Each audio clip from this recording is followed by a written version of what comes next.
Hey, good morning. Happy Monday.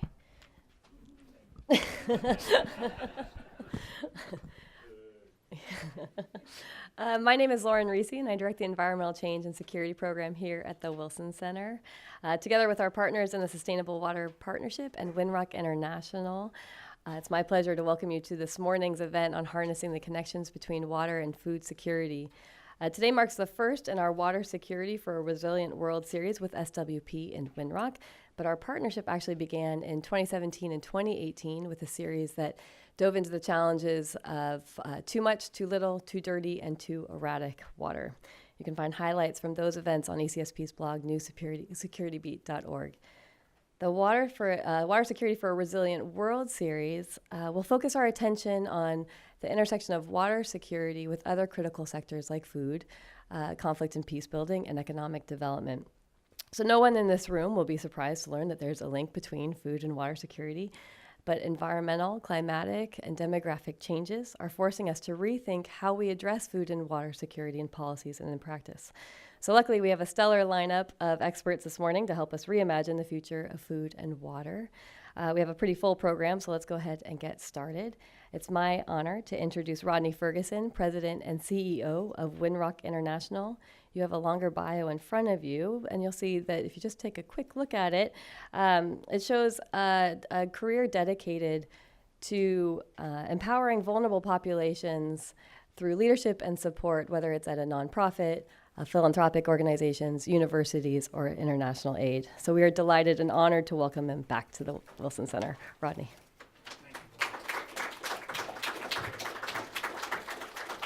Well, thank you all for coming. We really appreciate it. And I wanted to thank the Wilson Center and Lauren for their partnership. It's a terrific partnership that allows us to reach important audiences and disseminate the great work that's going on with our partners in water.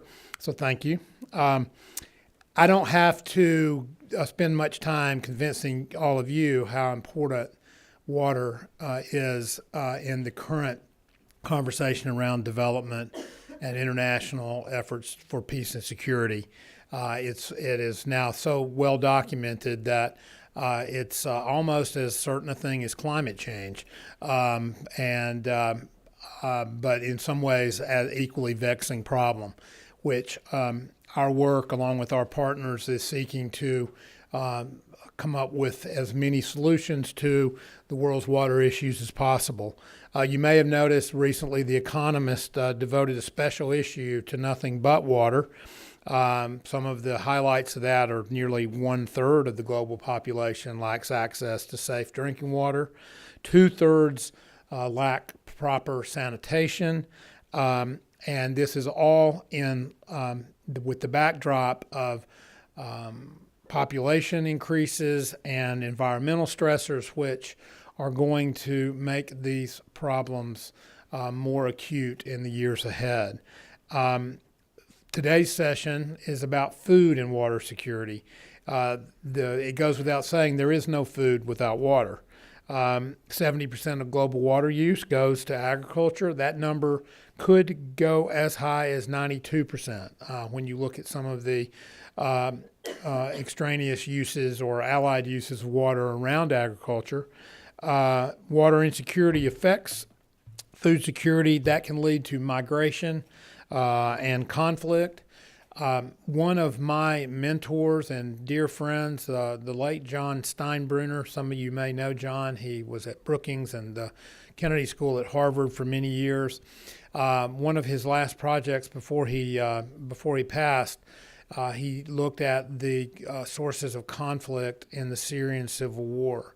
And one of the most important, often unremarked variables which led to this civil war was the problem of lack of water driving young men off of agricultural land into cities where there were few jobs, fewer resources, little hope. That we all know what happens in that situation. It leads to frustration, anger, extremism, and ultimately tragedies like we're seeing today unfold in Syria. And what we all hope is that we can avoid future Syrias in the years ahead, and in fact begin to roll back the conditions which exist to create those crises to begin with. Winrock has a long history working to help solve the world's water problems. I will not catalog those in full today because I have 5 minutes, which I've already used 4. But we've been involved in Nepal with irrigation, improving irrigation for that country, which is a very serious issue in Nepal. We've been involved with entrepreneurs looking to develop water services in Guinea and Burkina Faso. And we've been involved in Vietnam for some time on payment for environmental services to come up with market mechanisms to better use water and create equity among water users. And one of the things we're proud about that project, most proud about, is that it has resulted in what we estimate is up to $400 million in public and private investment beyond what has been invested by the U.S. taxpayers and other partners in Vietnam. We just celebrated World Water Day. This is a great and wonderful way to cap off what's been a couple of weeks of celebrations. But it's important for us all to know going forward just how acute and important this problem remains around the world. So with that, I'd like to introduce today's first speaker, and she has a very long and glowing resume, so that would take 5 minutes just to read it. Laura Schultz is the acting deputy assistant administrator in the E3 Bureau at USAID. Many of you know Laura. She was the director of PLC, responsible for budget and program management of an annual $300 million portfolio within the E3 Bureau. She was formerly the division chief for local sustainability at USAID, and she served as 2 years as the director of global engagement at the National Security Council.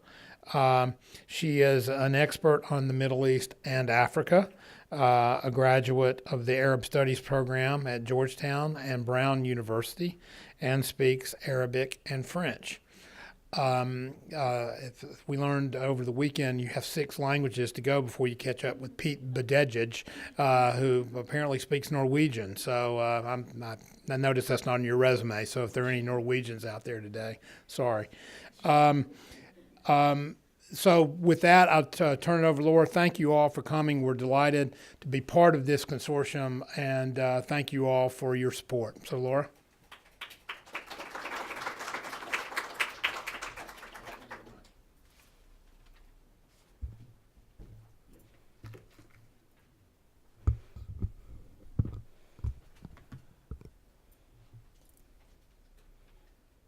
Good morning. Thank you, Rodney, for the kind introduction. And I'd also like to thank the Wilson Center for hosting us today and the Sustainable Water Partnership for their leadership in organizing events such as these to advance the conversation on water security. It's an honor to address this group of water and agriculture experts working at the nexus of 2 incredibly significant global challenges. As you all know, water security is essential to prevent disease, foster economic prosperity, and promote global stability. 3 in 10 people lack safe drinking water in their homes worldwide. Many nations suffer from unsustainable supplies of water and are threatened by increasingly severe droughts and floods. As resources degrade and become more scarce, conflicts over shared water resources across borders and within nations have the potential to increase. All of this has serious consequences: political instability, economic losses, increasing conflict and insecurity. For example, countries could see their economic growth decline by as much as 15% of GDP by 2050 as a result of water stress, which stands to increase state fragility and conflict.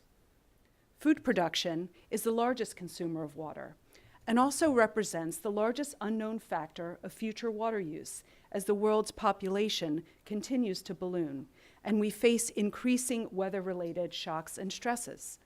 Global population growth projections of 2 to 3 billion people over the next 40 years, combined with changing and hopefully more nutritious diets, are expected to increase food demand by 70% by 2050.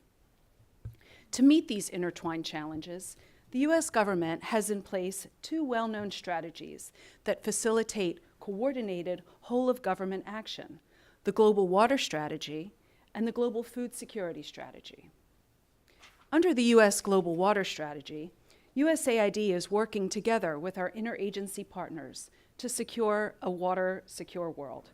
We're doing that by reaching more people with water, sanitation, and hygiene access, or WASH, improving water resources management and cooperation over shared resources, and contributing to strong water sector governance and financing so that partner countries can transition on the path to self-reliance.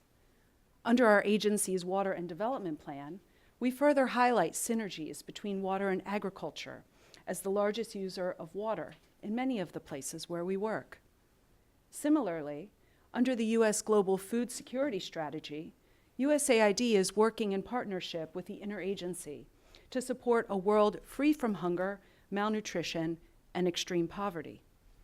A world where people consume balanced and nutritious diets, and children grow up healthy and meet their full potential, and where resilient households and communities face fewer and less severe shocks, have less vulnerability to the shocks they face, and are helping to accelerate inclusive and sustainable economic growth. The agency's plan within GFSS aims to break silos by integrating programming across sectors for maximum impact, including on the intersections between agriculture and water. Efficient and sustainable agriculture water management is critical to the long-term success of both strategies. Effective agriculture water management provides animals and crops with the amount of water they need, manages land and crops for water quantity and quality, can enhance productivity, and conserves natural resources for the benefit of ecosystem services and all downstream users. Although irrigation is a component of agriculture water management, soil, land, and ecosystem conservation practices are as much a part of these processes as applying water to crops. USAID's agriculture investments through Feed the Future are synergistic with those under the agency's Water Development Plan when farmers pursue more efficient use of water for small-scale irrigation in backyard gardens, when they enhance water storage, when they improve water infiltration through soil and land management, and when they mitigate agriculture pollution while improving yields. Such investments, along with efficient domestic water use, are essential to improve the broader availability and sustainable management of water for use in all economic sectors. To drive this agenda forward, USAID is partnering with leading donors, academics, development practitioners, innovators, and partner governments. For instance, 5 years ago, we launched an experimental program with the Swedish International Development Cooperation Agency, the Foreign Ministry of the Kingdom of the Netherlands, and the South African Department of Science and Technology to provide inventors and innovators working to improve water use in farming with resources and expertise to refine and test their interventions, reach more farmers, and develop financially sustainable businesses.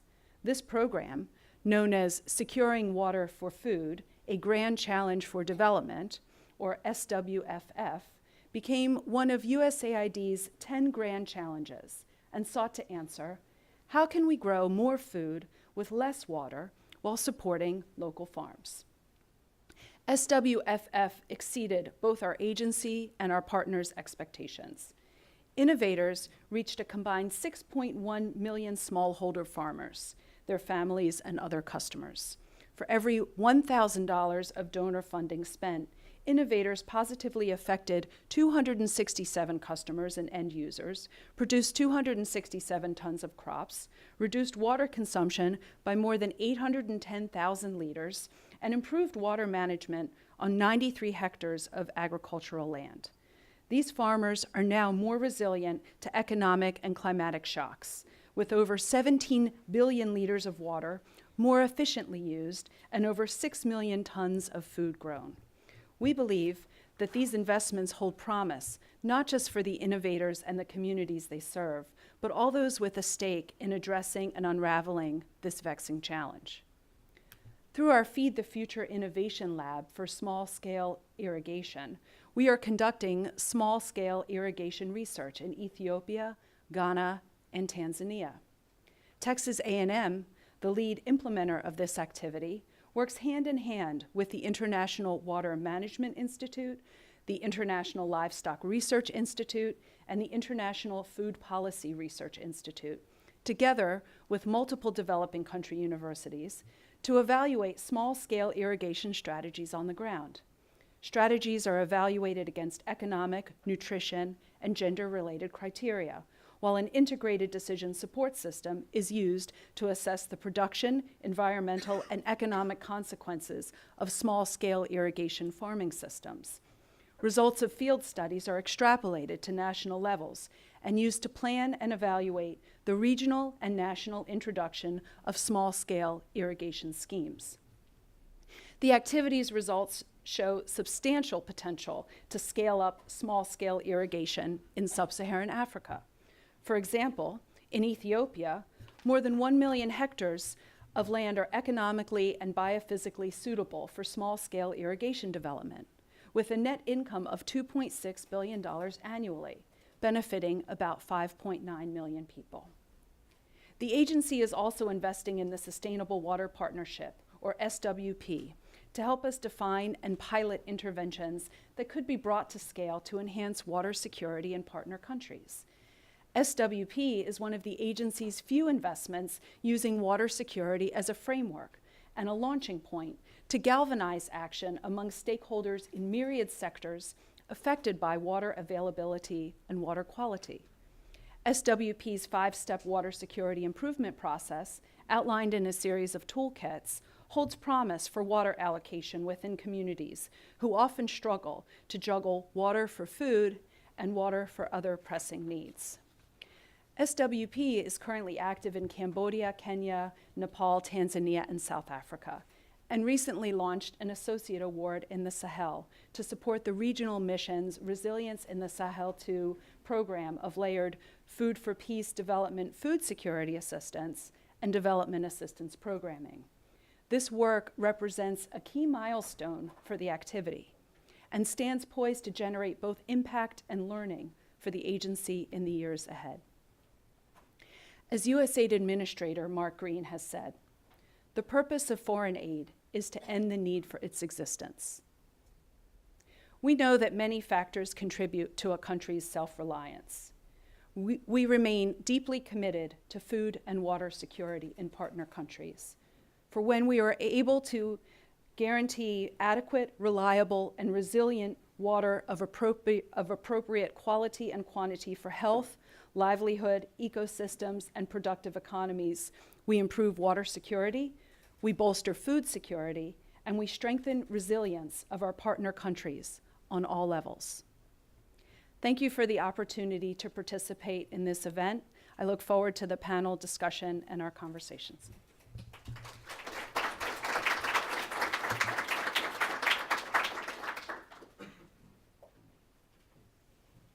Great, I'll invite our panelists to join me.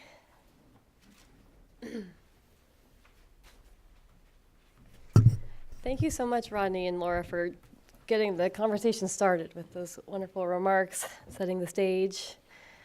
You all should have the bios in front of you, so I'm just gonna do a quick introduction and we'll go ahead right into the presentations. First, we're gonna hear from Michael Taboris, who is a Global Water Fellow at the Chicago Council on Global Affairs. Claire Chase is a senior economist in the World Bank's Water Global Practice. Eric Viola is the Director-in-Chief of Party at Windrock International. And Jennifer Billings is the Agriculture Development Leader at Corteva AgriScience. Michael, you want to get us started? Sure, happy to do that.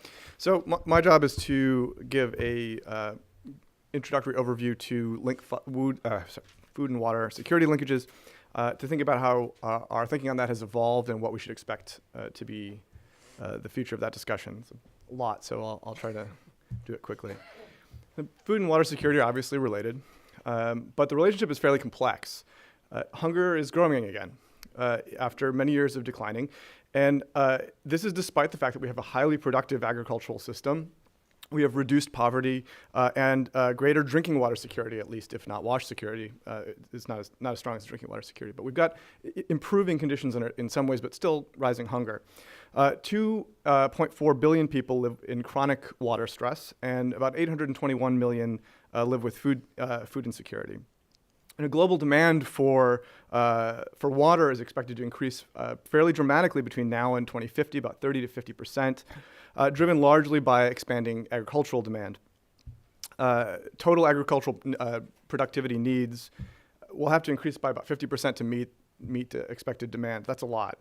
According to IFPRI, by 2050, grain production is expected to increase about 37%, meat by 66%, and vegetables by 85%. Those are pretty good.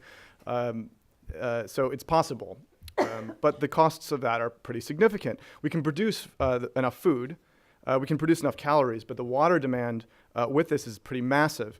It requires widespread adoption of water management practice that hasn't really happened globally. But food and water security, as many of you know, are fairly local conditions. The biggest problem related to food and water security is that the demand for water and the demand for food don't always overlap with one another. The availability of water and the need for increased production don't always overlap with one another. In fact, about 22% of global GDP is produced in places that are very water insecure. We have this big problem. We have the capacity to produce calories. We probably could produce enough calories right now, but that's different than nutrition. Nutrition's different. That requires a more complex diet full of micronutrients, fruits, nuts, animal source protein. And the production for that sort of thing tends to be far more localized. So even if in the broad scale we can get the numbers to work, you can see why we don't get nutrition and even necessarily hunger reduction out of that. We have a highly productive agricultural system that's spatially dispersed. It's intense in some places and low intensity and low productivity in other places where we have a pretty strong need. But again, food and water insecurity are highly contextual. And so I want to push you away from the image of a sort of single pot of water and a single and sort of caloric needs that we can meet. Or so how many calories do people need, or can we produce enough calories globally to feed the population? Because of that contextuality, if you think about this in terms of single pots of water and whether we can meet the caloric needs, you get odd suggestions. It suggests sort of universal solutions to hunger problems where they don't necessarily exist. It suggests that the burdens across the system are equal and that the consequences of adopting certain sorts of solutions are equally distributed across the system. And it tends to create other misleading associations. So we hear the 70% of water goes to agriculture number quite a bit. But we need that. We need food, and so agriculture is pretty efficient in some places. We want to get more efficiency out of it. Is that a good number? Is that a bad number? It's hard to tell. If you think about water as a unit, then it seems maybe bad, but it's harder to tell if you realize that it's distributed. The needs and demands are distributed pretty widely. So food and water, they're obviously linked in lots of ways. I want to highlight a couple big areas, and then I want to talk real briefly about how the conversation about this has evolved. The major water nutrition linkages are multiple and co-influencing. Here are just three. Wash development, water for sanitation and hygiene. If people don't have enough safe water, they drink unsafe water. That's just a universal truth. If you don't have safe water to drink, you drink unsafe water. And the consequences of that are significant. A large chunk of the disease burden is related to people drinking unsafe water. You have very poor nutritional uptake if you're sick. So that's a pretty direct linkage between water insecurity and food insecurity. Even if you had the food, even if you had the nutrition, your body couldn't take it up. And which is why about a quarter of all children globally are stunted. It's not the only reason, but stunting is significantly linked to waterborne disease.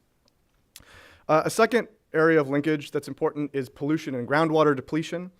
Pollution, both urban pollution untreated wastewater, and agricultural pollution are a consumptive use of water. If your water is polluted, you can't use it for the things that you would want to use it for.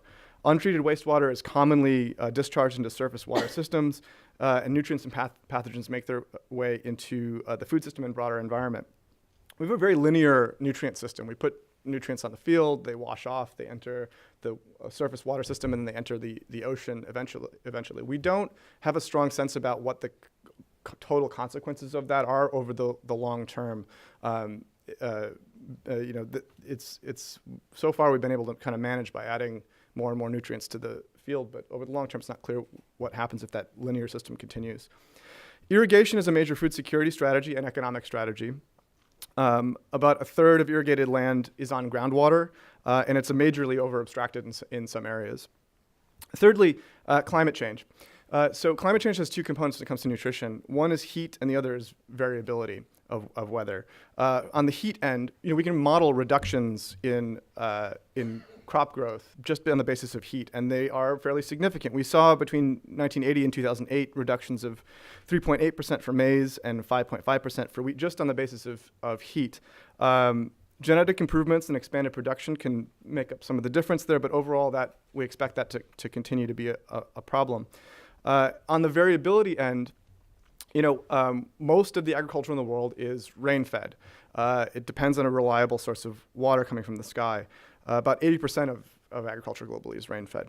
The risks of this, of changing weather patterns, unreliable rains, very intense rains in some parts of the year, and no rain in other parts of the year, are especially bad for low and middle income countries where smallholders dominate the agricultural system, and they don't have the extensive legal and financial tools they would need to adapt and find resilience. So how is the discussion between water for nutrition and water for agriculture and WASH evolving? Well, water is obviously important to agriculture, but it hasn't really been a major topic within the food security, nutrition, or even really agricultural development community. I mean, some of you will rankle at that because you work in those areas, and I'm really glad for that. But overall, it's sort of a struggle, and it's not always the main topic. Water isn't. In fact, the SDGs don't really, the water SDGs don't mention food security much, and the food security ones don't. The water ones don't mention agriculture much, and that's interesting. So why has that happened? Well, I suspect it's for a lot of reasons. I'll editorialize a little bit. It's a somewhat of a liability for agriculture to talk about water, even if it's really important to think about. Secondarily, the WASH, drinking water, and agriculture development communities have been somewhat siloed from one another, both financially and ministerially, and as a result, everybody's a little nervous about combining them, even if there's powerful synergies by doing that. Maybe everybody's funding goes down to one stream, and there's just less of it. So there's been a little bit of resistance to making those linkages, even if we recognize that they're important. Some of the greatest needs are actually in governance and management improvements.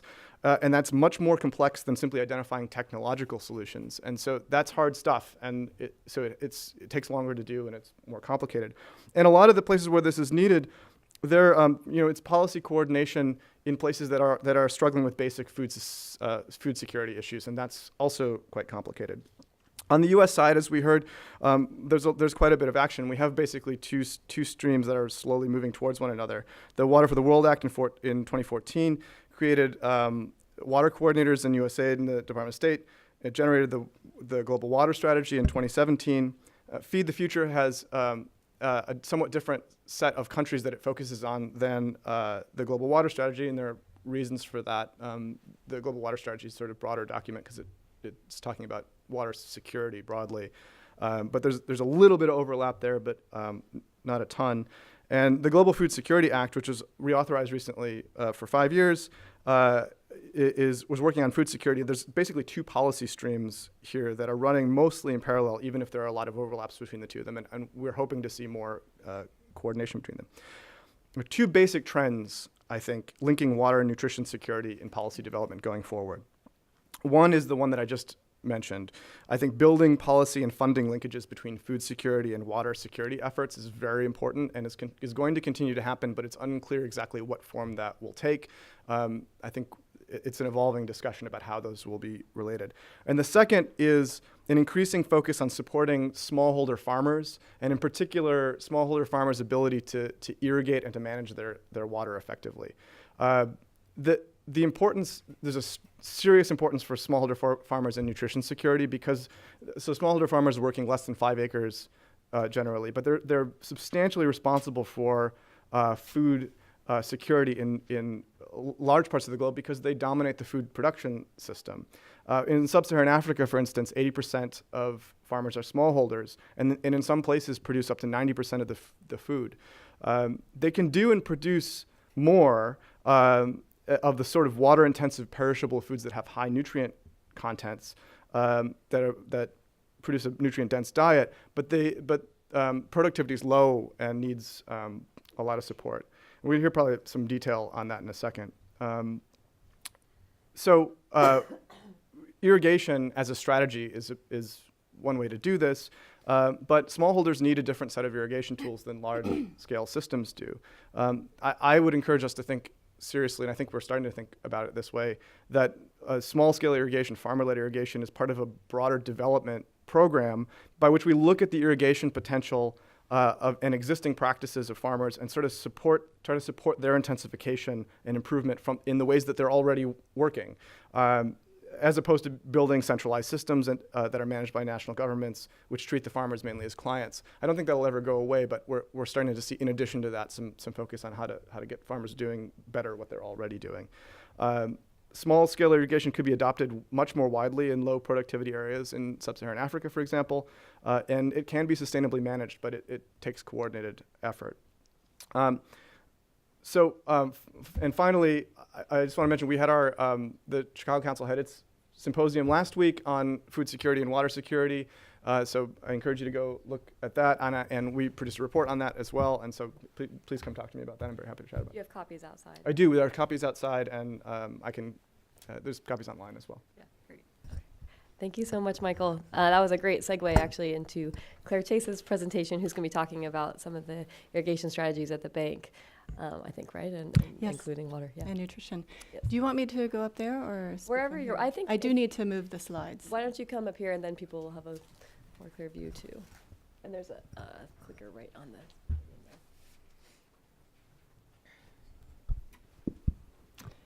Thank you so much to be part of this discussion, which is really at the core of the World Bank Water Practices mission of a water secure world for all. So in the water sector, we recognize that we have an immense responsibility to invest in approaches that secure the water and food security of future populations.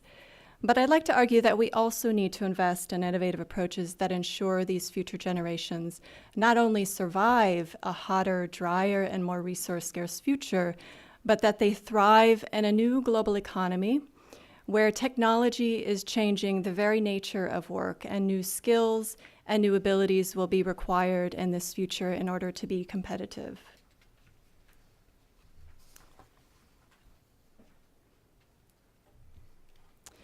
So what these photos show is the effects of early life malnutrition on the brain. The picture on the left shows a 3-month-old infant whose growth has been stunted due to malnutrition, and on the right, the brain of a child who has not been stunted. Each of these gold lines represents a connection from one area of the brain to another, and it is these connections which are the foundation of human capital.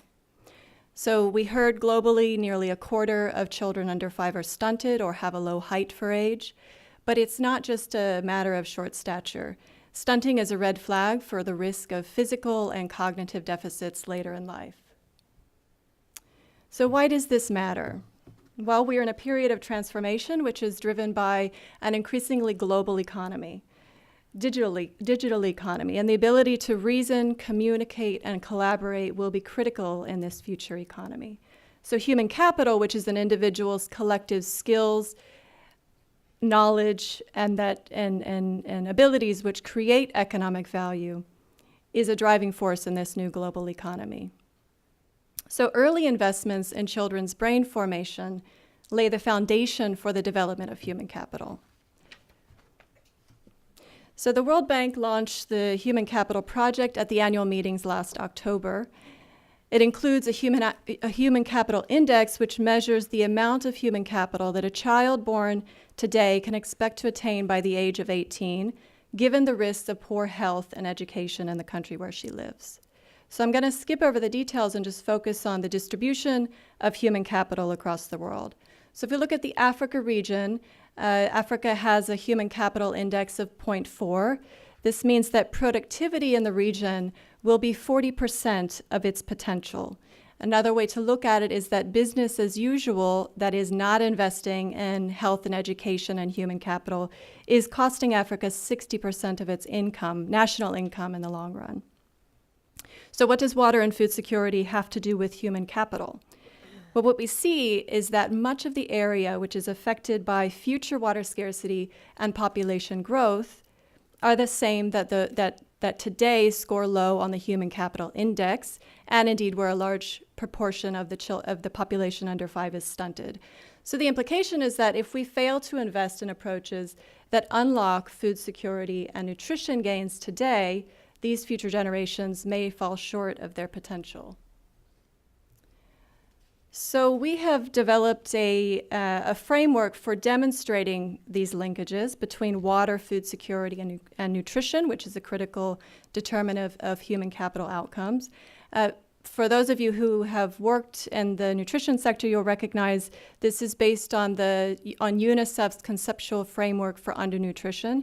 So we look at how various aspects of water security, being the quantity of water, quality, and access to services, mediate each of the underlying determinants of nutrition, being food, care, and environment, or health and hygiene, and how these influence the direct causes of undernutrition and stunting, which are diet and disease. So I'm going to focus on the food security lens in this talk, but of course recognizing that undernutrition is also caused by these other factors.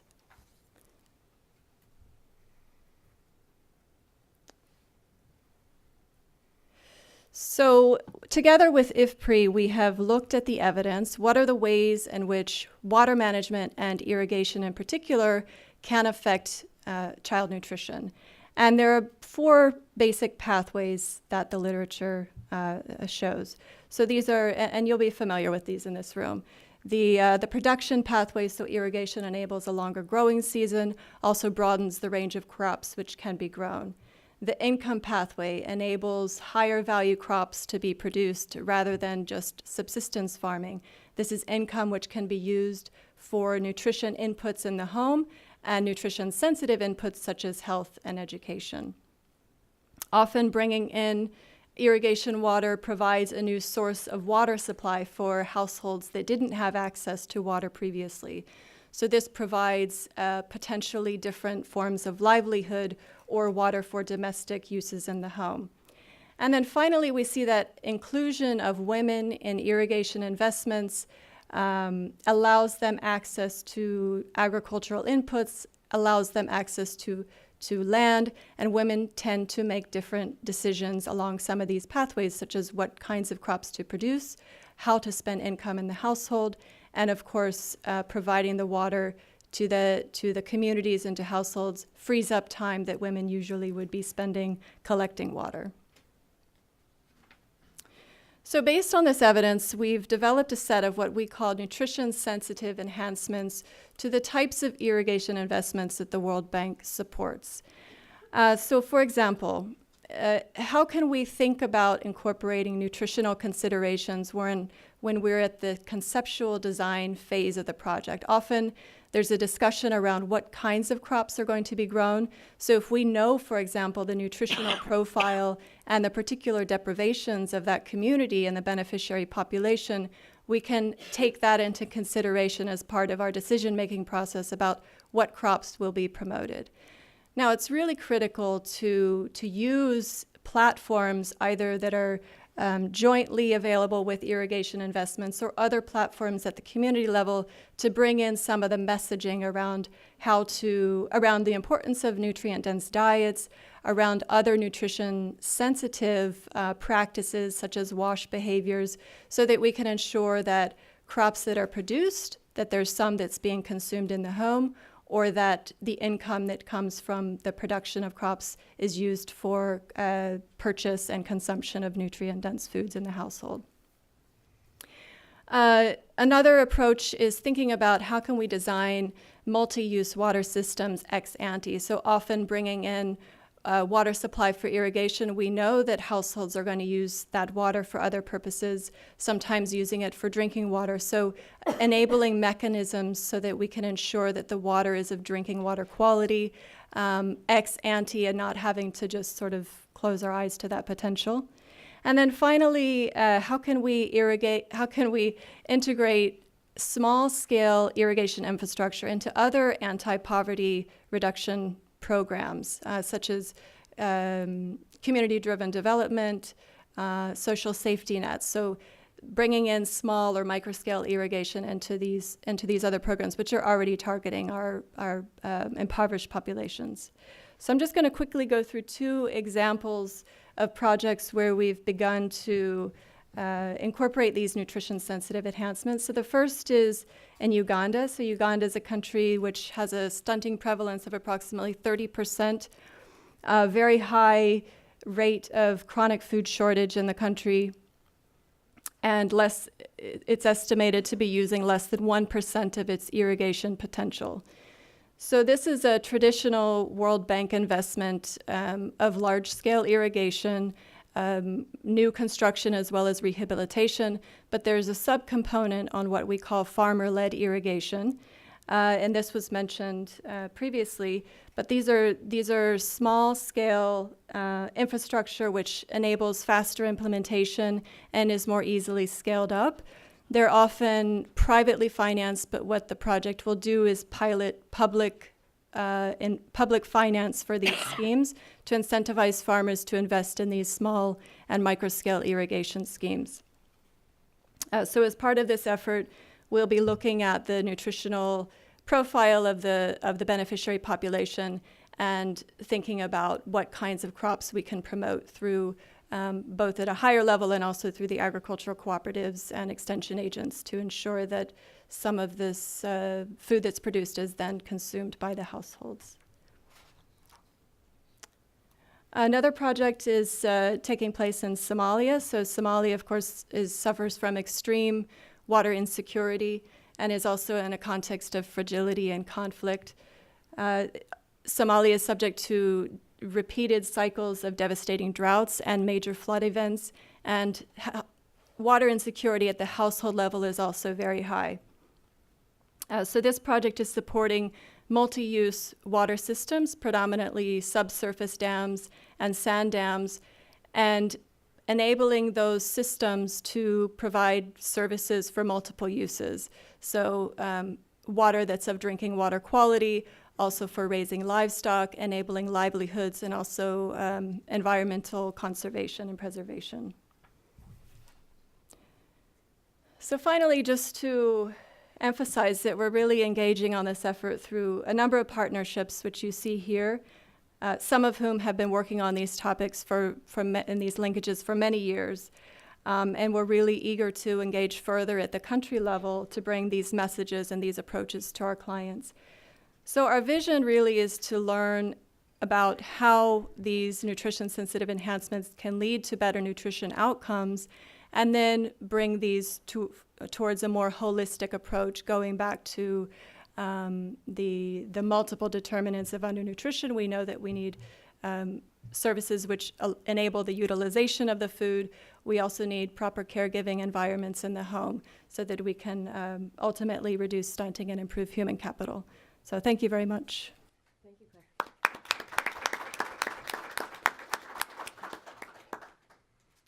Okay, next up is Eric Viala from Windrock International.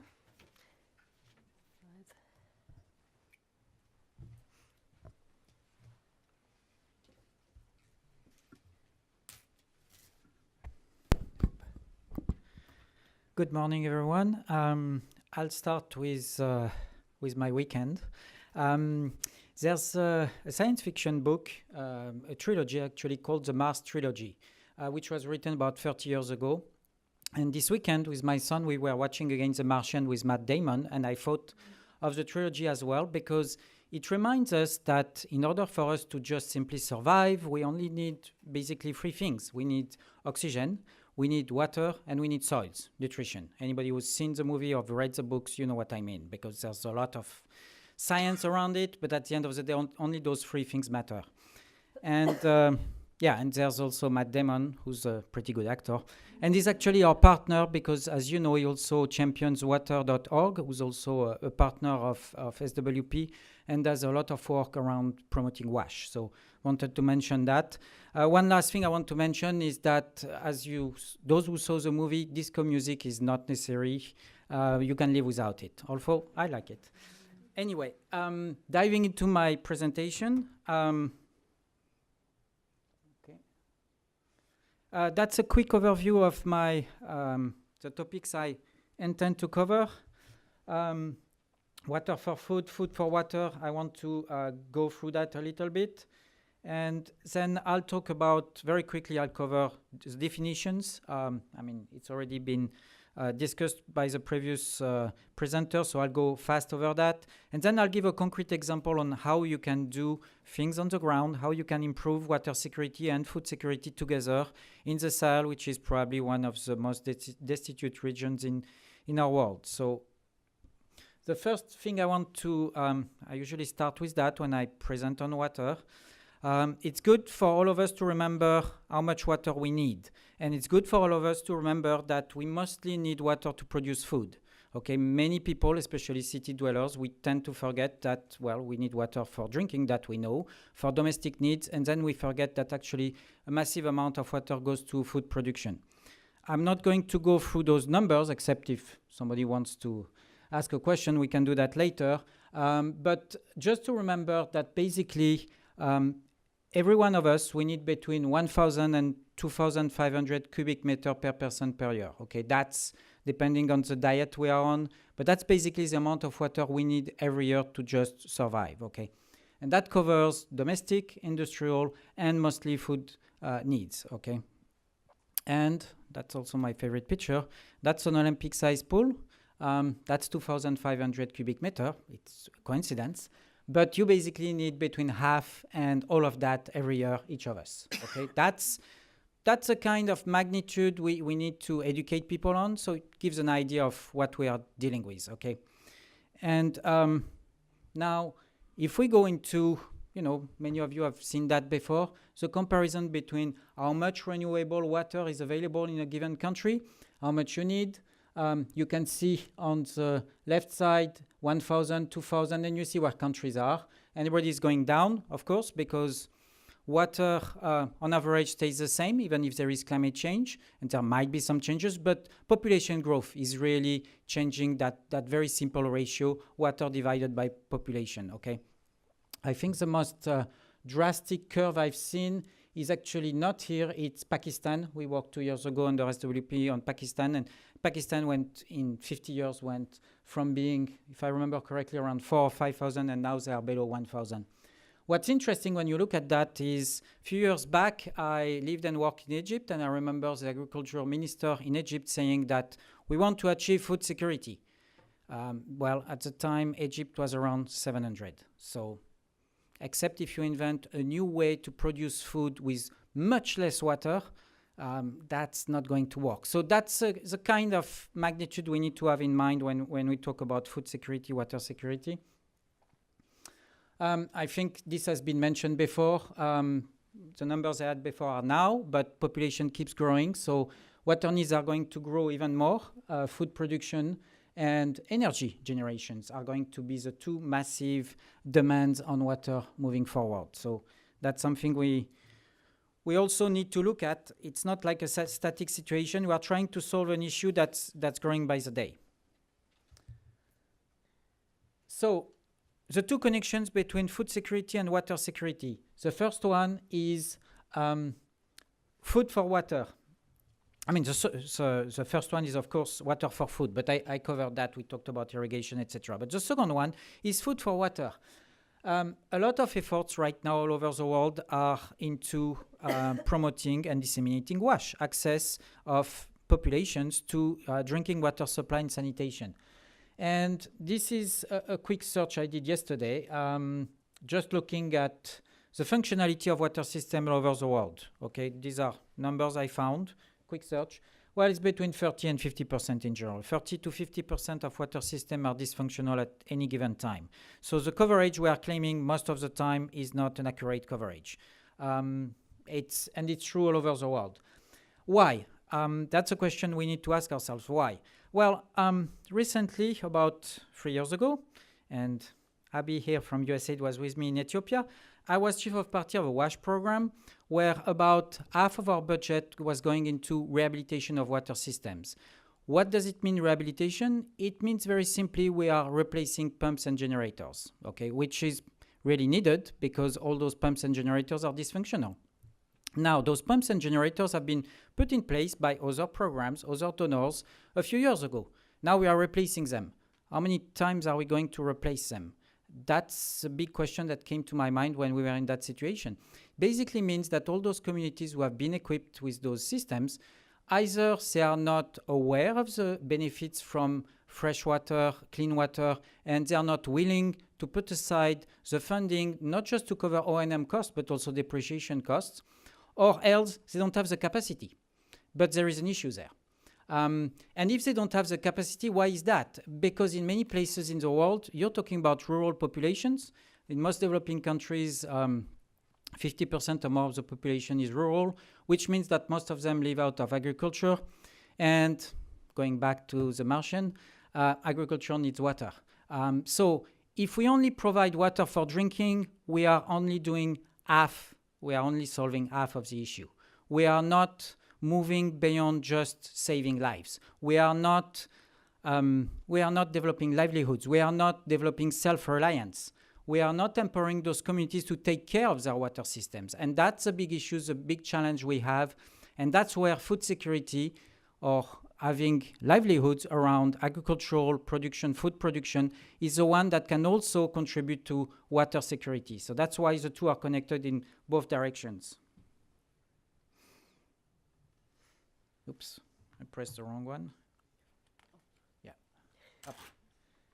Yeah, that's, I jumped ahead, and that's how I felt for me a bit, rehabilitating all those water systems, replacing pumps and generators. Felt like pouring water in a leaking bucket. Like, we are running after a rabbit, the rabbit is faster than us. It's very frustrating. And it's about saving lives, but we are saving the same lives over and over again. At some point, we need to move beyond relief and recovery and move towards self-reliance, which I'm glad was mentioned by Laura and others. We are supposed to run ourselves out of a job. It's been going on for 50 years. I guess we are not very good at it. And we need to move from relief and recovery to really growth and resilience. That's what it's about. Food production, first, you need to make sure that farmers have enough food to just survive, subsistence. But then you want to move into the next step, which is having a little bit of surplus so you can have a livelihood. So that's a connection you have here. Another point I wanted to make is that it's been mentioned before also, providing livelihoods, it's also a direct connection to political stability. I mean, I think Rodney mentioned young men moving to the cities. Farming, it's a backbreaking job. Lots of young people around the world, they watch TV, they listen to radio. They don't want to remain farming. It's backbreaking. There's no future in it. There's insecurity. They want to go to the city, and they leave. I don't know the statistic, and it's not my area of expertise, but I read recently that in Thailand, the average age of a farmer is 58. I believe that in many countries around the world, we have the same issue. So that's why I'm going back to providing livelihoods. All those young people who move to the city to get better jobs, end up in slum cities, don't get jobs. Something has to be done to address that. And rural areas, again, the only livelihood you can find for 80% of the population, it's basically agriculture. So there are attempts that have been made, especially in Egypt, for example, to bring back young graduates to farmland, try to recreate livelihoods for people who've received some education and instead of being lured by the city are willing to go back and make a decent living in rural areas.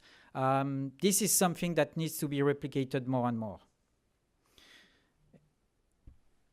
Yeah, some quick definitions, but I'll skip that because I'm sure most of you are aware of that. So water security, it's an adaptive capacity.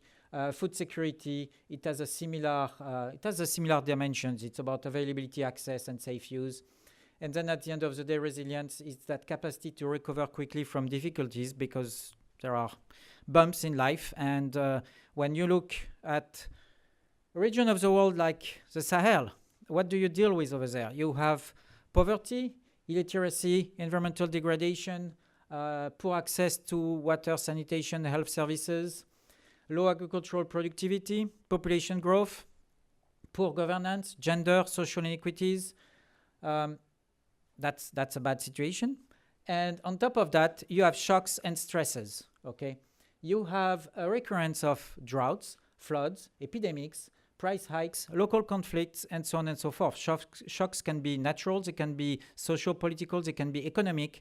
But when you're on the brink of, when you're a subsistence farmer, even a small shock, a minimal shock, and that's enough to put you immediately into destitution, into famine. So that's what we are dealing with. And that's why we have food and water insecurity. That's why we have malnutrition, rural exodus, migrations, and an increased vulnerability to being attracted to terrorism and violent extremisms. I mean, there were news, I think just a few days ago, again, an ethnic fight in Mali.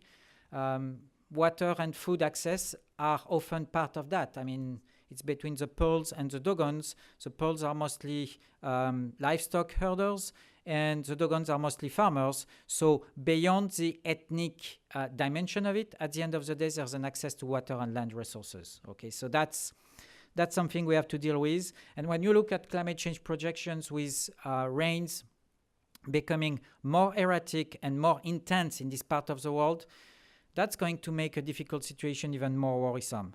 Another thing I want to mention, I just saw that number yesterday, 50% of the population in Sahel is less than 15-year-old. Every 30 years, they double their population. Where are we going? I mean, we are going to the same thing. We've been saving lives. That's great. We have been increasing life expectancy, but we are not addressing life expectations. I mean, a young person in one of those countries, again, he's watching TV or he's talking to other people, he wants a future. He doesn't want a backbreaking job. And with the patriarchal society, sometimes he doesn't even get that. But he wants something. And frustration goes to all kinds of extremism. So water and food security, like it was mentioned before, it really goes to the heart of socio-political stability. And that's something we need to all be aware of. So concretely, what can we do? Because all this seems pretty gloomy, so we need to be optimistic. There are a few opportunities. First of all, in the Sahel, even if you have a very patriarchal society, and even if, for example, the veiling of women have been increasing like in other countries, and that's just my point of view, unfortunately, there are opportunities, there are social challenges to that status quo. There are young people, there are networks of young people, men and women, who are trying to come up with different ways to do things, who are trying to increase their voice and agency. So that's an opportunity. These are local champions we need to work with. Another opportunity is, of course, technologies, especially IT. The biggest discriminant between a have and a have-not is access to information. Access to markets, access to inputs, etc., but access to information. Thanks to internet, thanks to cell phones, we can try to break that barrier. So there is a wonderful opportunity to bring more data and more information to everyone. Of course, we need to also help them understand that data. I mean, when you bring climate information services to farmers, you need to also help them see what kind of decisions they can make with the fact that the rain this year is going to be delayed or less or more than usual. So that's an opportunity. A third one in Sahel is that there's been a donor push for more decentralization. So there is a push for more responsibilities to be handled at the level of communities, at the level of what corresponds to a county in the US, what's called a rural commune. It's a small territory that has a collection of villages. And of course, right now they are transferring their responsibilities. They are not yet transferring the staff, the budget, the equipment, but we'll get there. But it's also an opportunity for, again, local champions, local leaders to take charge, to mobilize their populations. And in terms of how can we support them, there is a range of principles as we design concrete activities. So improving water security, it's notably about improving water use, making it more sustainable and more productive. Same thing with food security as it relates to land use. It's also improving the management of shocks and stresses through disaster risk management planning, both in terms of forecasting and responses to disasters when they occur. I mentioned climate change information services, early warning systems. All these are things that can be decentralized, that can be pretty effective. We need to work at different scales, household, community, and rural commune level. Especially the rural communes have to be used as a way to capitalize a certain level of technical and institutional capacity building. I talked about increasing the agency and voice of vulnerable groups. And under SWP, what we promote is definitely to have an approach that is based on facts, on science, on a systematic approach, and at the same time based on concrete risks and tangible benefits. We need to, if you want to enroll local champions in whatever process you have, you need to very quickly provide them with tangible benefits they can provide to their constituents so that they feel that something is happening. They can show their constituents something is happening. And that's something that's often forgotten in many activities on the ground. Last slide. So concretely, we need to improve, we need to develop and support the implementation of very concrete field-level plans around water use, land use. We need to promote and disseminate all the successful technologies and approaches that exist around, for example, water harvesting. I forgot to mention that, but we've talked a lot about irrigation. One of the often overlooked dimensions of food production in Africa is rain-fed agriculture. Unfortunately, we always talk about irrigation, especially with, I was glad to hear a lot of small-scale irrigation because we've done a lot of large-scale irrigation. Large-scale irrigation increases food production. It doesn't necessarily provide that many livelihoods. At the end of the day, it's kind of a trade-off we have here. It's not enough to produce food if you don't provide households with the capacity to provide to either produce their own food or buy food. So we need to be careful when we want to increase food production, not to focus just on large-scale irrigation. So small-scale irrigation is great, but at the end of the day, in the Sahel, for example, most of agriculture is rain-fed, and very little has been done in terms of improving rain-fed agriculture. There is a lot of potential. The yields are abysmally poor. There are some successful experiences. We need to identify them better and disseminate them more. So that's really a challenge for all of us. We need to catalyze internal resource mobilization. I'm blessed with the fact that being born French, I understand a bit more of the French mentality, and Africa it's the same, is what's the government doing? Always waiting for the government to do something, okay? Well, here in the US, it's more like, forget the government, I'm going to take care of my own destiny, which you can do when you're in a rich country, reminded me a friend in Egypt. It's more difficult when you're in a very poor country where there's nothing. Only the government can save you. You can save yourself. Well, we can challenge that. There are still resources. People in even destitute places, even in refugee camps, they still have their brain. They still have a capacity to try to work as a team instead of being engulfed in small local conflicts. So this is also something we need to work on, developing networks and mobilizing internal resources. Climate information services, I mentioned it. Gender and social inclusion, that's essential.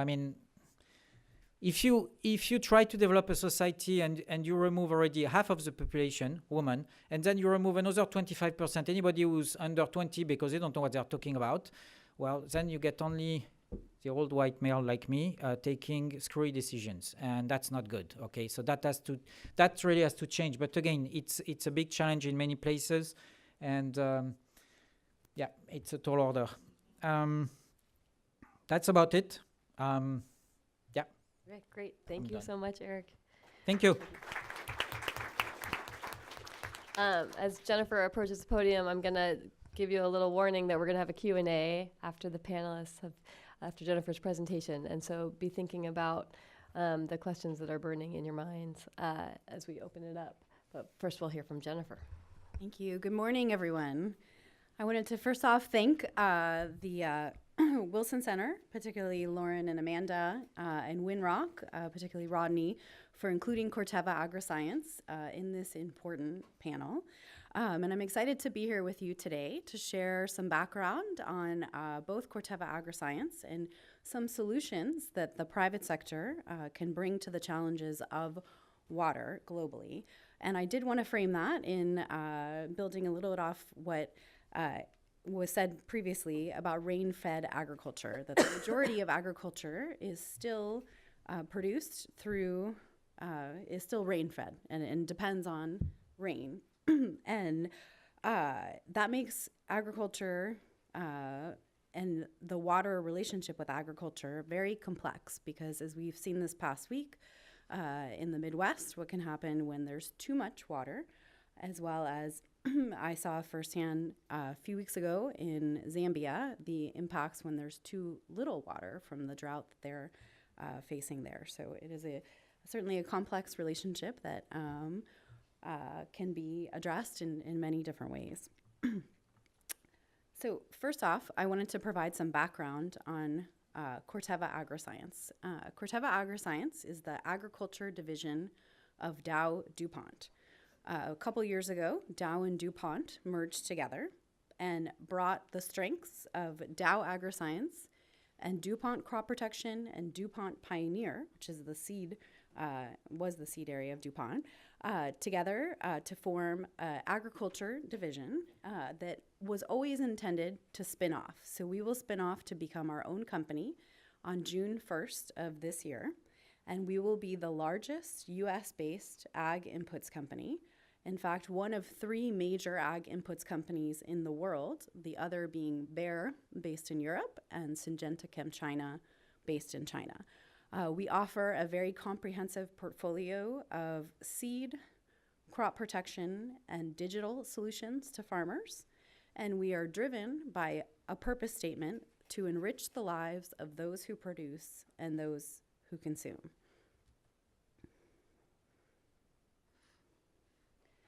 That purpose statement is our North Star, and one way that we promote that purpose statement and live by that purpose statement is by promoting sustainable farming globally. We have a wide network of extension agents that provide agronomic advice to farmers all around the world. And that agronomic advice is very much based in sustainable farming practices. We want our customers to be able to successfully farm for many generations to come, and to be our customers for many generations to come. And the only way that they will be able to do that is if they approach farming from a sustainable manner. For example, in Zambia, we partner with the Conservation Farming Unit, which is a regional NGO that is promoting sustainable farming practices across 6 countries in Africa. And as part of their package of sustainable farming practices, they include our herbicides. I think many of you are already very familiar that herbicides actually greatly reduce water consumption for food production. When you don't have the weeds competing with the crop, the water needs go down, and those weeds can consume up to 3 times as much water as the crop itself.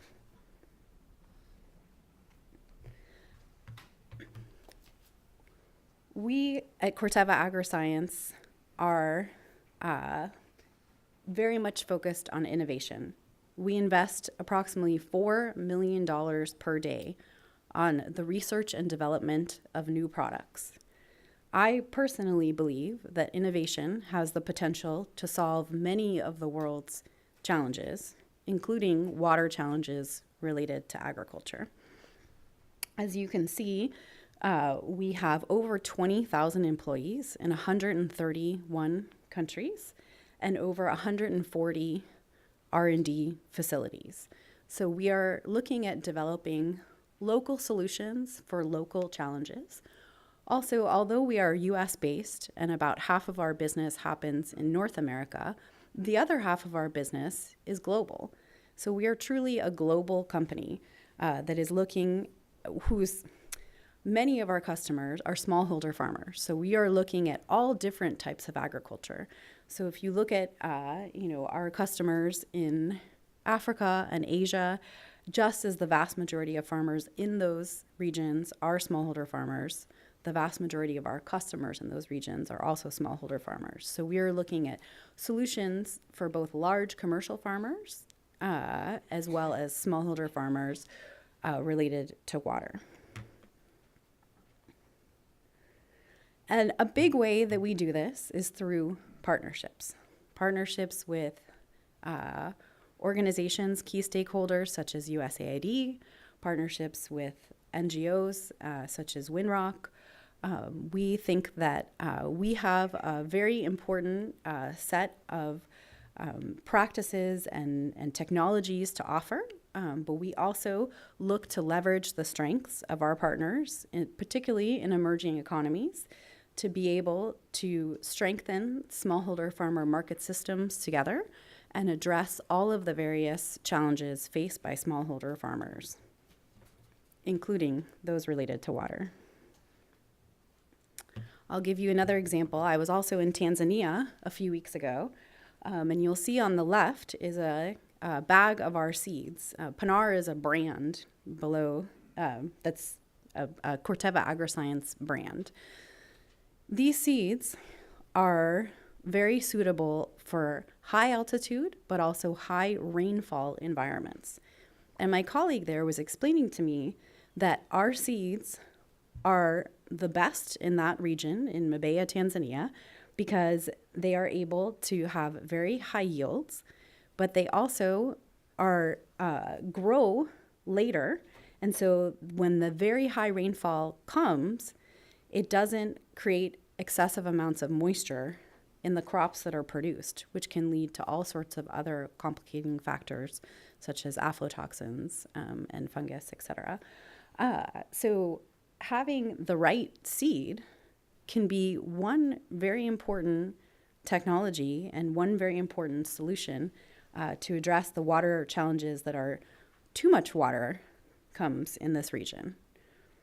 And it goes for a long time. It's a heavy and long rainy season. You can see, well, you can't really see that well, but on the right, there's two signs. One is for our seeds, and the other is for our herbicide. We're also promoting herbicides. And this partnership is with ACDI VOCA and USAID.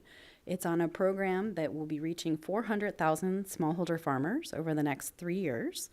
And we hope to at least double productivity, if not even triple productivity of these farmers, as well as vastly increase their livelihoods.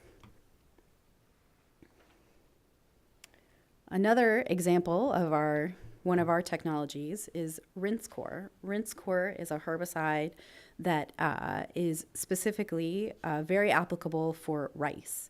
As you all probably are already familiar, rice is one of the highest water consuming crops in the world. And one of the reasons or the main reason that rice is flooded with water is to prevent the growth of weeds. RinseCore is a herbicide that reduces the weed growth and vastly reduces the need for water in rice production.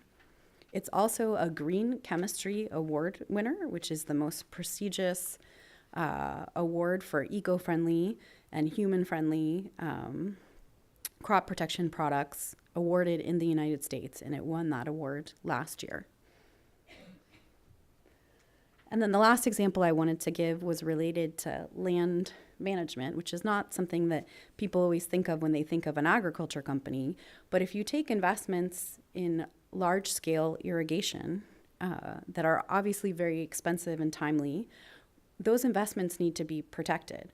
And something that can greatly threaten those investments is weeds and vegetation that grow around and over that infrastructure. So we offer products that are able to manage those invasive weeds to be able to increase the longevity of those infrastructure projects. And then lastly, I wanted to mention our partnerships related to research. Last year, we signed a very landmark agreement with Erie. And again, to go back to rice and the importance of rice and the vast use of water to produce rice globally. We are working with sharing our technologies and our researchers' time and effort and learning with Erie on developing new rice varieties that will use less water and be more heat tolerant and have other properties that will allow rice to be grown with less in a more sustainable manner. So that's it. Thank you so much. Thank you, Jennifer. So we're going to open it up in just a minute to questions and discussion with you all. One thing, I have colleagues that will hand you a mic, and we are webcasting the event. So I ask you to make sure that you're speaking into the mic and give your name and affiliation. If you have a comment, frame it as a question and try to get to it quickly so that we can take as many questions as possible. And I'll take a couple questions at a time. I think there's a burning question right here. And so we'll start with this woman right here. My name is Jerry Hush. I'm listening to you from having had 30 years within the UN system between FAO, WHO, UNICEF, and others and all this. I'm also a sociologist who has been studying the transformation between rural to urban society and the role of agriculture, and clearly the role of water. And I am burning to ask, because what I'm hearing, quite frankly, is what I call one side of the discussion. I know there's tremendous amount of work going on in agroecology, in landscape agriculture, in a whole variety of ways in which water and land, and especially land sovereignty issues, are being discussed. And I must admit, I was expecting to hear somebody talk about that as an option. I'm also concerned, so one of the questions is, how does that fit people's frame? Where do these alternative visions, in opposition to, with due respect, industrial production of agriculture, having worked in 20 different countries in Africa and in Latin America, actually globally. So, and the second, my second concern, I worked for a year on the evaluation of Codex Alimentarius, which essentially sets global food standards for trade. And the issue is, in essence, the tension between health and food security issues, and the issue of commodity production of food. And I'd very much like to hear how you're going to negotiate that tension at a global scale, because what I'm hearing is primarily agricultural production. There is definitely views towards small landholders, but the small landholders, if you look at land sovereignty issues and you look at the way land is being viewed, are really on the losing side. So I'd like to hear how that tension is being discussed in your organizations. Okay, thank you. Those two great questions, and then we'll take one question behind it.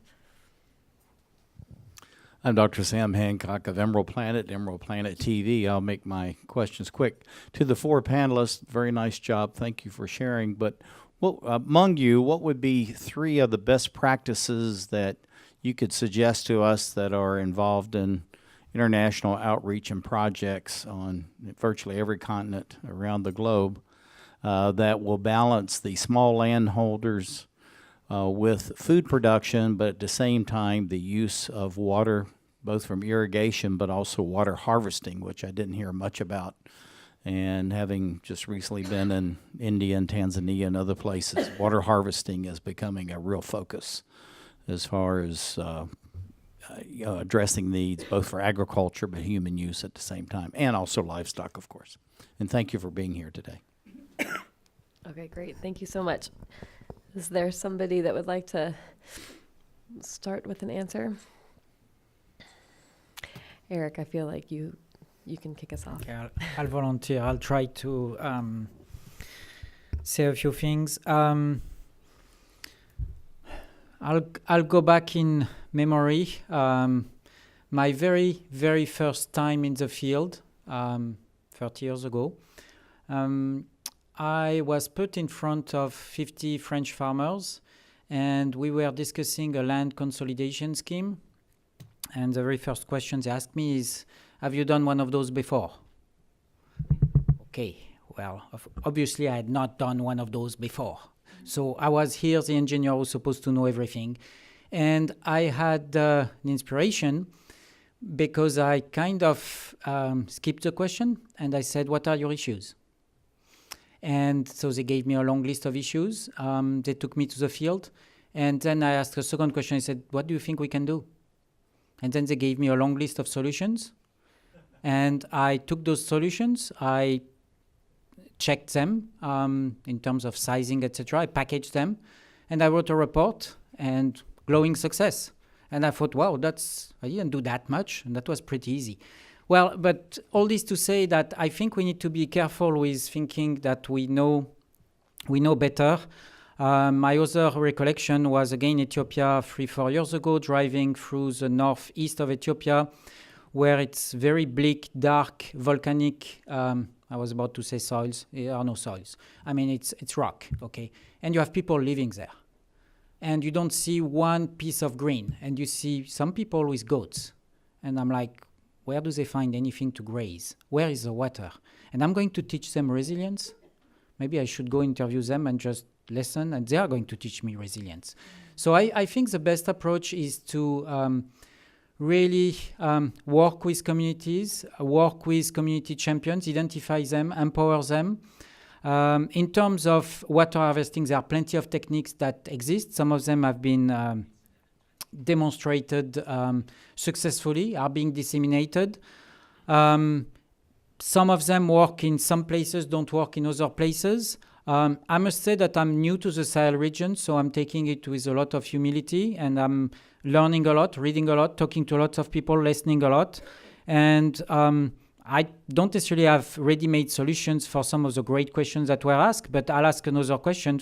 For example, looking at water harvesting techniques, there is a technique in the Sahel called demi-lune, which is basically half-circle depressions where you can grow crops where when it rains, you want water to accumulate and you can increase your productivity that way. I was recently reading on internet, I found an Italian company who's developed a plow that can build those demi-lunes, semi-moon,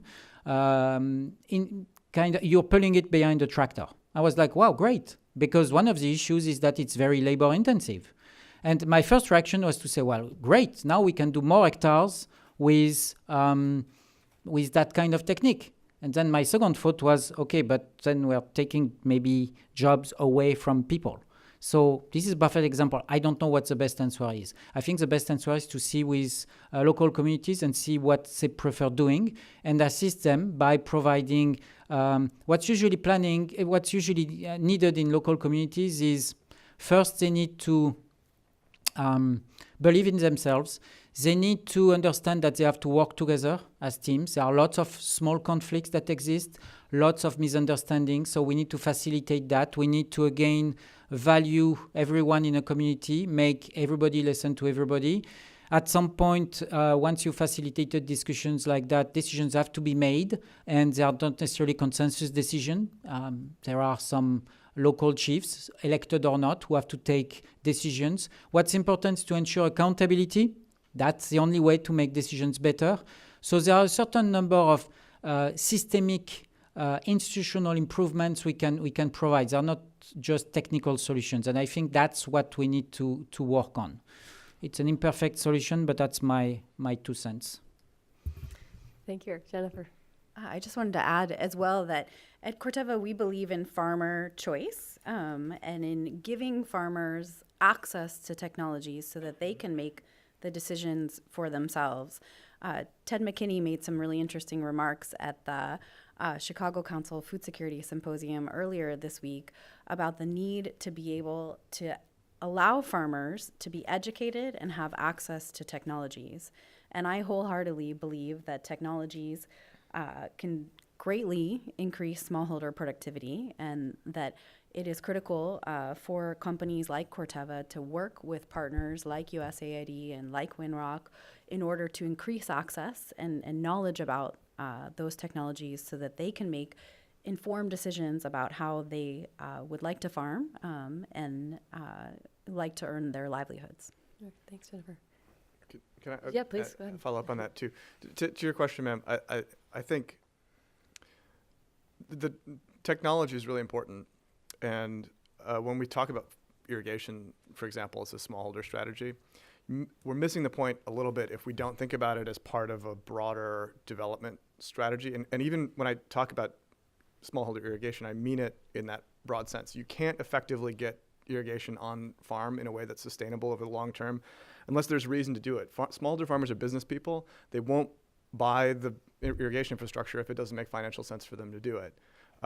So that means a bunch of other things that have to happen in order for that to be adopted, including land rights and land tenure reform, just broad legal access to water rights, extension services, access to financing mechanisms, improvements in receiving markets. If you don't have anywhere to sell the food, the extra food that you grow, you won't buy the irrigation infrastructure. So talking about it as a technical solution is not accurate. It's a broader development program that includes that stuff.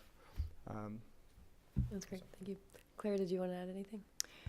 Maybe just to complement, I agree with what's been said on the second question, just the importance and the role of diagnostics ex ante. So we've found that, I'm going to speak on the wash sector, diagnostics have been really powerful for engaging with the government on where to implement interventions, what types of interventions can be most effective in that context, and really listening to what the client knows from their context. And I would second the point on the beneficiary feedback and incorporating that into the design of our investments.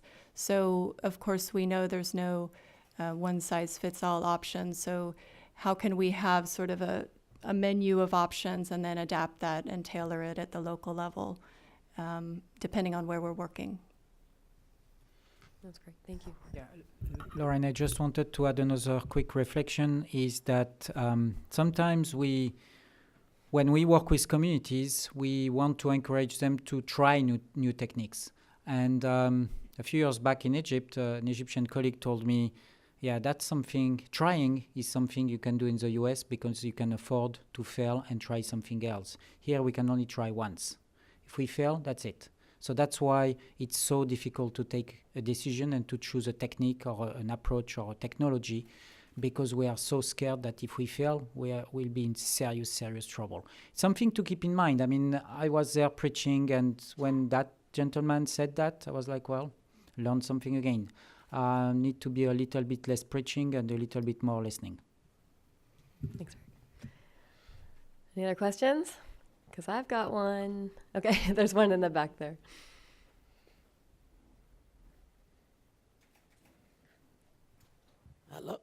Hello, my name's Tale. I'm from the Zambian embassy. I'm an accountant there. My question is, thank you very much for the program. It has been very enlightening about water security and food security. For example, in my country, in the 5th National Development Plan, we have small-scale irrigation strategies, as well as the food security side of it, and the water strategies. So the question is, the limiting factor are resources. Mm-hmm. So now, which brings me to the multinational corporations, tax avoidance schemes and transfer pricing, because those, they reduce the revenues that the countries receive in order to implement what is already in their strategic plans. So I don't know how you link the two in terms of food security and water security, in terms of transfer pricing and tax avoidance schemes. Okay, thank you. Is there another question? Okay. I'm going to add one to that. Rodney mentioned the role of water scarcity in the Syrian conflict, and there was a record-breaking drought that led up to the time of the conflict breaking out. But there was also many years of poor decision making in terms of how water was used, subsidies for fuel, so groundwater depletion. So I wonder if you could talk about how you work with decision makers on the ground at the different levels that we've talked about, so at the community level and at the national level, to ensure that the decisions are appropriate for the communities, but also will serve them well in the long term. And so some of it's behavior change, some of it's recognizing the knowledge that people have on the ground, but not conflating the role that climate variability is that's just going to complicate things further. But we're already in a position of sort of bad water management in a lot of these places, including in the U.S.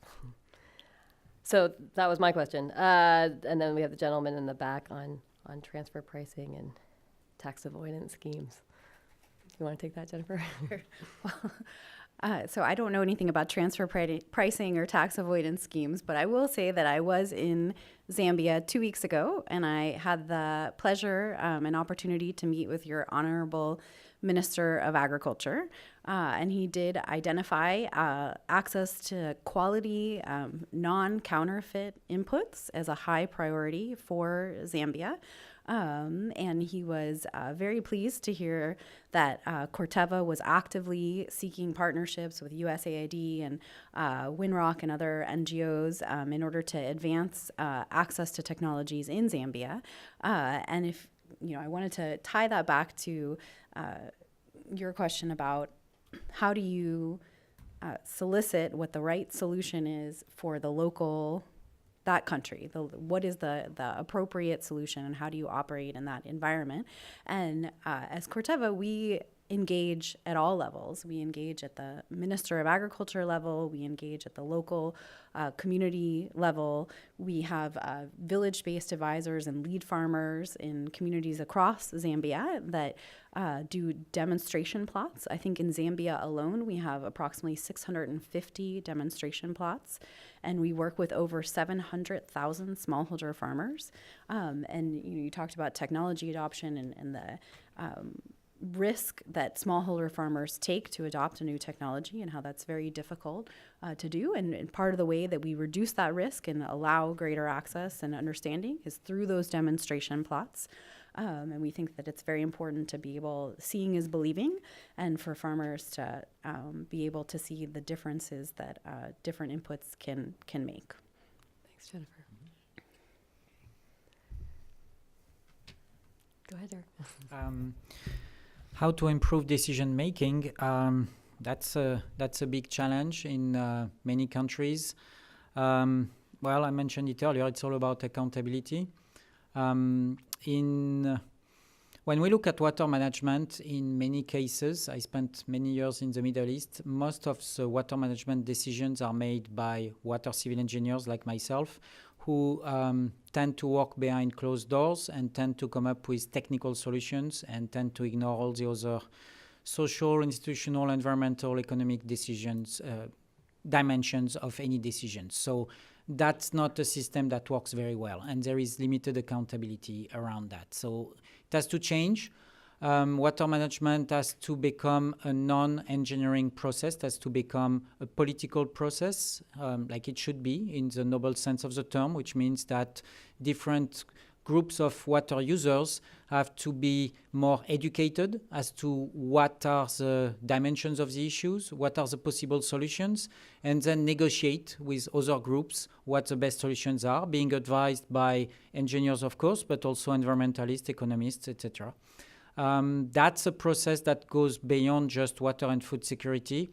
That's a governance process. It's tricky.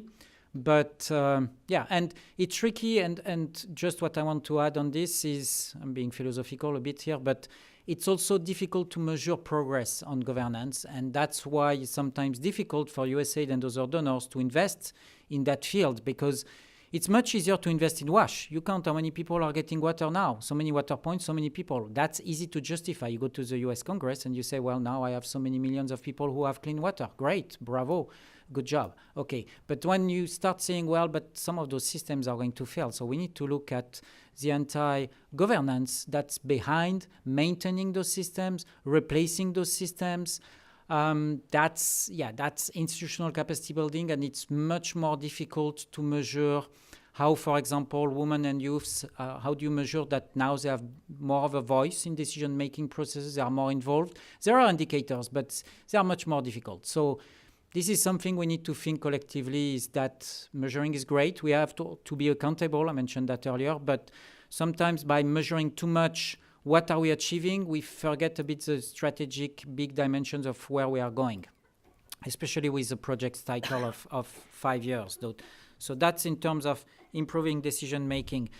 In terms of how to implement national strategies, well, national strategies, regional strategies, any kind of strategies are good because they inform everyone in terms of what are the priorities, where should the resources go. The problem is that often it's when the rubber hits the road is to turn a strategy into an actual implementation.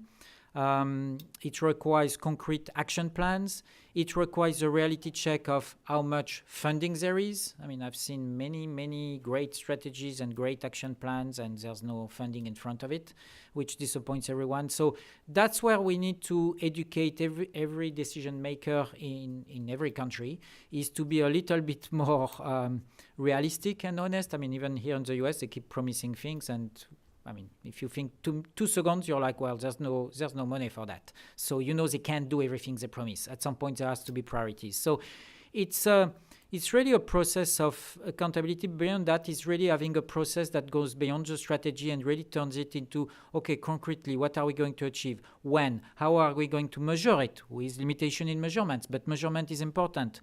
And how are we going to fund it? All this is a process that shouldn't stop at the level of strategy, where sometimes it stays. So it's a much more complicated process. All right, thank you, Eric. Did you have something to add? Maybe just to add on the point about how do we work with decision makers, I think in the World Bank we do place a lot of emphasis on engaging the client in a dialogue at the global level. So bringing global evidence to bear on national challenges and exposing our counterparts to issues on a global level. So that could include providing resources for them to join global events where these topics are very much top of the agenda, or also very effective approach is allowing some kind of peer-to-peer learning so that they can see what other countries are doing and how they've approached the challenge. I think that rather than sort of this top-down approach coming to countries and sort of, I don't know, educating or whatever we want to call it, but really listening and facilitating this cross-collaboration and sharing of ideas. I think this is all a bit new for many of us. So being able to engage in that dialogue, I think it's going to take a bit of time, but really shifting the mindset, shifting the dialogue towards these broader challenges, I think is really critical to have impact on the ground. That's great. Thank you. Did you want to add anything? Well, I mean, nothing super detailed except that we have a U.S. policy companion that has fairly detailed work on the U.S. side, Okay. And feel free to take a look at that. Okay, great. We have a question in the back. I don't know why Bob's all the way in the back. Thanks. Bob O'Sullivan, or Robert O'Sullivan from Winrock. And so I think a number of speakers have touched on climate change and the kind of correlations or connections between climate, water, and food. But to me, this is the elephant in the room. But it's a difficult elephant to grapple with. Somebody might grab one part and think, well, this is a snake, but it's grabbing the trunk. You touch the skin and it feels like it's something completely different. Coming down to decision makers and people on the ground, I mean, climate is a long-term existential threat. People on the ground, it's a day-to-day, short-term, okay, I need to feed my family tomorrow. I need to feed my family next week, next year. But there's going to be weather variability, which is some of the short-term impacts of climate changing, but then also the longer-term impacts that will affect infrastructure, will affect whether crops can be grown in a certain geography in 30 years' time. So how does that factor into kind of each of the different levels of discussion that we have here? Everything from Michael at the 30,000 foot to the World Bank and thinking about lending your portfolio, Eric on the ground, and then the private sector. How do you grapple with that immediate term needs that are there that don't really care about climate in the next 30 years versus knowing that in 30 years' time there's going to be a big issue that you have to start thinking about now probably. And so, how do you grapple with that? Because it's a long-term, big picture thing, but also a lot of people, when it comes to food security, water security, it's a day-to-day thing. How do you wrestle with those two different levels of decision making and timeframes? Thank you, Bob. I would add to that, maybe along with that, how are you harnessing big data and modeling in your decision making? I think, last week we had USAID, State Department, and EPA here for a discussion about the first year of implementing the global water strategy, and that was something that came up over the course of the few-hour discussion, was the role of data and better information and better ways to share that information with decision makers on the ground. So if you could, I think that ties into the issues of climate change. And we have one question right here. Just to connect a little bit more on that, my name is Shamima Khan, and I was with the bank for 25 years, and now I head up a small foundation. We do drinking water projects in coastal areas in Bangladesh. And looking at a lot of we talked a lot about feeding the world, but not so much about the thirsty part of the world. So I'd be a little bit interested to see that. What are some good examples that you can tell us about where you do connect from that satellite level to the very local levels, the lessons learned, the impact, the measurement of results, so on and so forth, and do that continuous feedback loop? Because I must say, we are stumped at the I worked at the bank, so I know it from that satellite level much more. But when I go down to the very local levels, looking at what's happening to people there where they don't have many choices, right? They have no choices. You can't really talk to them about the global impact or the salinity impact or whatever. They need drinking water. They need it now. They need it right away. So how do you take some of the information, and the information does not really permeate upwards very well. So what are do you have any examples where there's been a very good way of capturing what's happening at a very local level and feeding that up so that that loop is useful? That's a great question. Thank you. And then we'll take one more. Hi, I'm Dorian Janney, and I support the Global Precipitation Measurement Mission with Goddard Space Flight Center through NASA. And so my question really relates very closely with what we were just talking about. The satellite mission that I support is able to measure precipitation globally every 3 hours at the millimeter level, and certainly we're able to capture. Now, it is a 10-kilometer spatial resolution, which has an impact. But, nonetheless, we do have a 30-year record now, and we're able to, fairly effectively without rain gauges on the land, using satellite technology, capture precipitation information. So just wondering, how do you utilize these free data thus far with your work, and what can we do to support your work in addition to supporting down to the level of farmers on the field? We do have a few case studies where our data is being used, say, for example, in Pakistan by local farmers on their cell phones to determine whether or not they're going to need to irrigate their crops or not based on the GPM and PMM data. Thank you very much. All right, thank you. Three great questions. So one, how are we looking at climate change? How are we taking the local level, sort of immediate needs and communicating them up more effectively and looking for solutions that can be effective today and not in the long term, or not, months from now. And then looking at sort of the satellite technology that's available and how it's being used and how could it be better used by our USG agencies. All right, thank you. Yeah, Jennifer. So I wanted to highlight one of our digital technologies that I think touches on all three of those subjects. We have a technology called Encirca.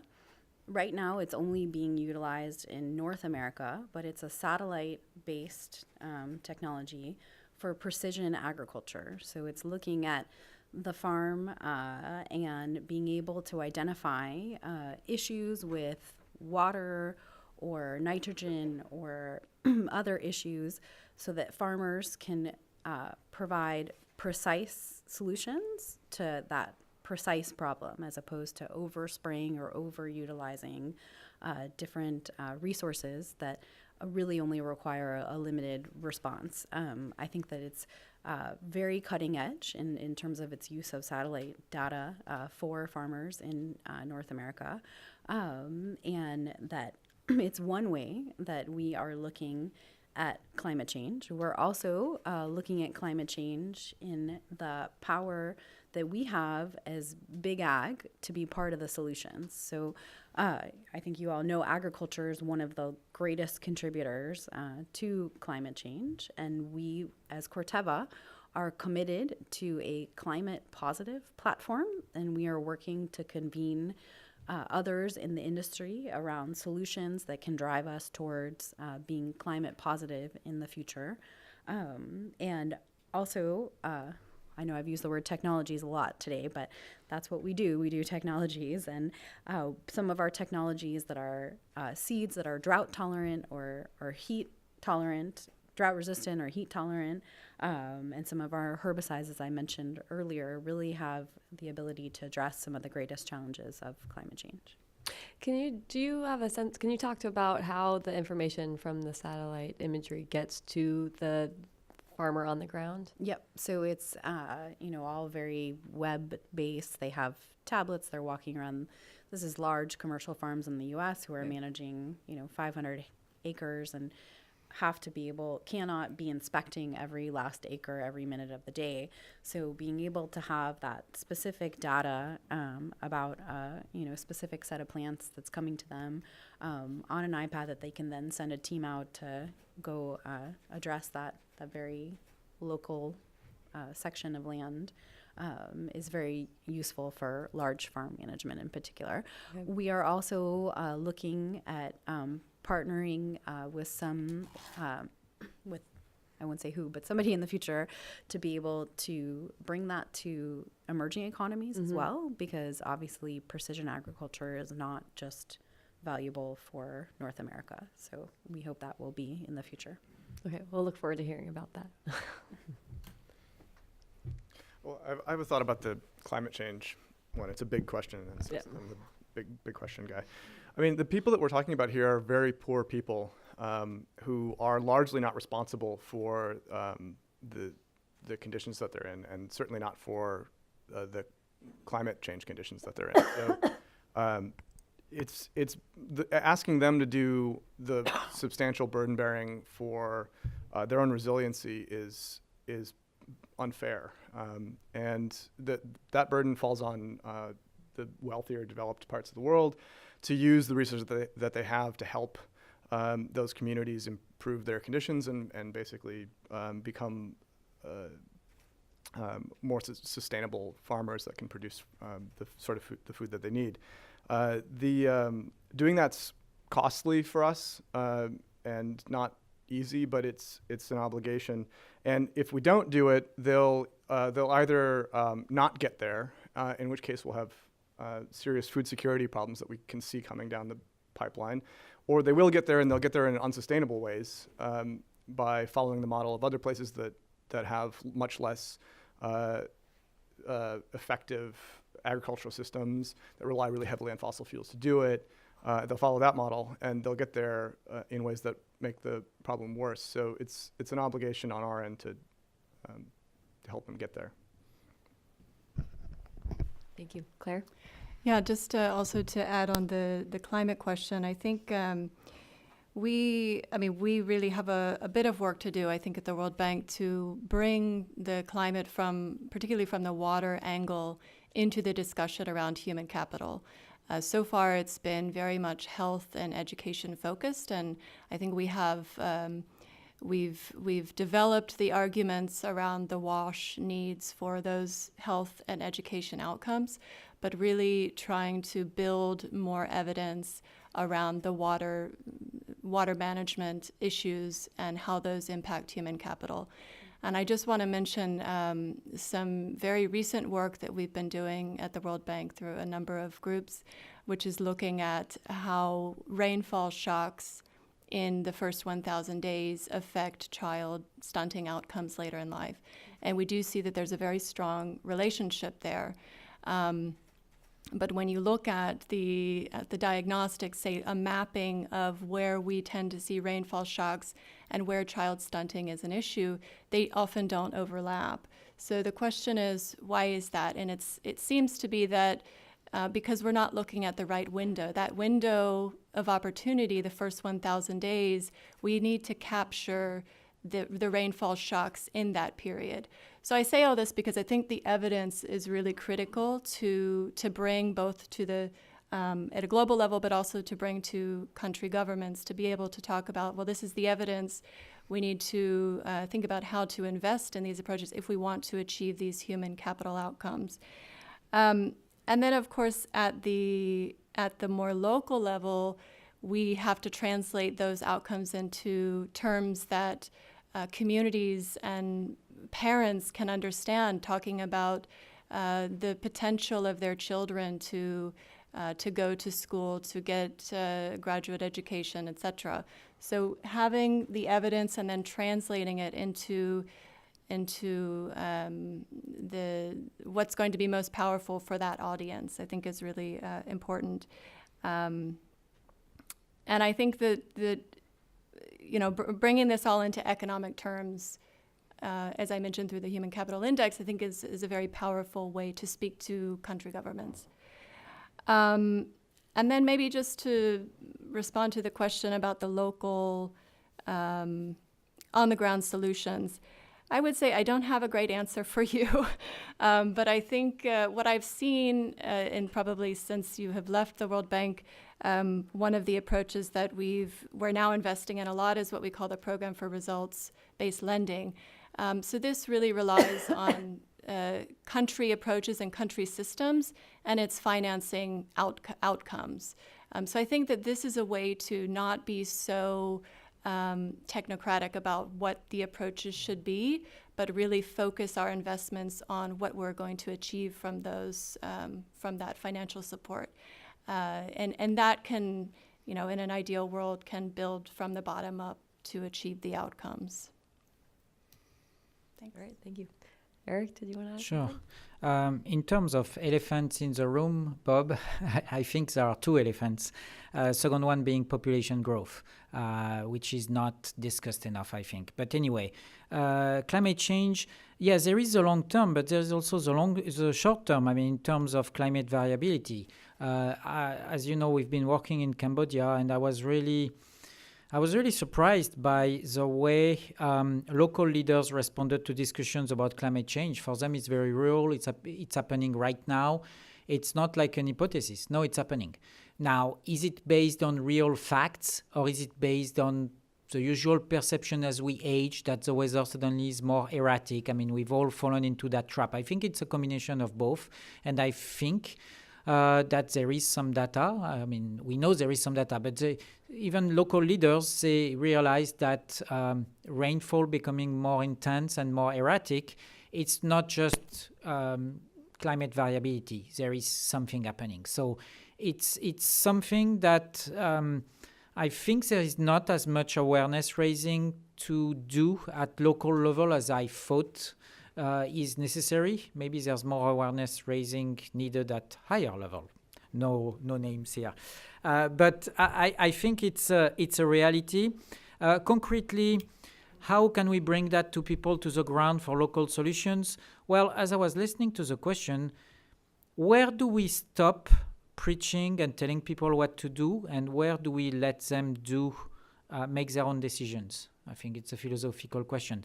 Bringing data to people is, of course, essential. Bringing the information that this year the rain will be less, or later, that's essential for herder to know if he's going to do livestock destocking. I mean, if a drought is coming, let's not wait for the cattle to be decimated and skeletic.